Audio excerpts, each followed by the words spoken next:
এই গরুটা ক্ষমতায় আসার পরের থেকে বাংলাদেশের বিরুদ্ধে হুমকি দিচ্ছে, যুদ্ধ করব, দখল করে নেবে, এটা তোমার বাপের দেশ, তুমি দখল করে নেবা।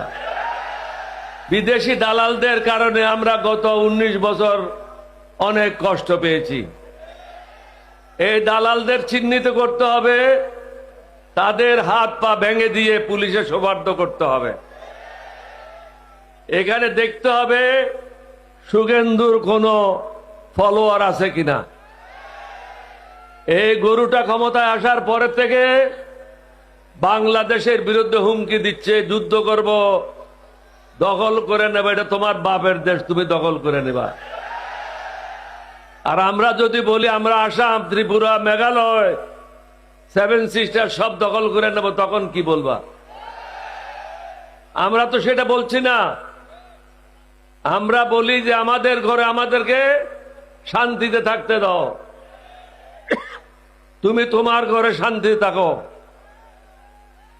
তোমার ব্যাপারে আমরা কোনো হস্তক্ষেপ করব না, এটা তোমাদের আভ্যন্তরীণ ব্যাপার। কিন্তু তোমরা প্রতিনিয়ত আমাদের আভ্যন্তরীণ ব্যাপারে হস্তক্ষেপ করে যাচ্ছ।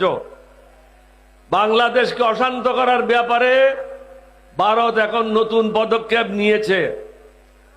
শহীদ রাষ্ট্রপতি জিয়াউর রহমানের সময় কাদের সিদ্দিকী সহ আওয়ামী লীগের অসংখ্য নেতাকর্মী ভারতে আশ্রয় নিয়ে ব্রাহ্মণবাড়িয়া থেকে আরম্ভ করে ময়মনসিংহ পর্যন্ত বর্ডার অস্থিতিশীল করেছিল। এটাকে ঠিক করতে আমাদের অনেক কষ্ট হয়েছে। তৎকালীন ভারতের প্রধানমন্ত্রী, উনার সাথে কথা বলে, উনি খুব ভালো লোক ছিলেন, ভদ্রলোক ছিলেন, উনি এই সমস্যা নিজেই সমাধান করেছিলেন। কিন্তু এখন ভালো লোক, ভদ্রলোক ভারতে ক্ষমতায় নাই। মানুষকে, মুসলমানদেরকে নামাজ পড়তে দিচ্ছে না, মসজিদ ভেঙে দিচ্ছে, ঘর বাড়ি জ্বালিয়ে দিচ্ছে। আমরা তো কোরআন মানি, সুন্নাহ মানি, যার কারণে প্রত্যেক ধর্মের মানুষকে আমরা নিরাপত্তা নিশ্চিত করছি।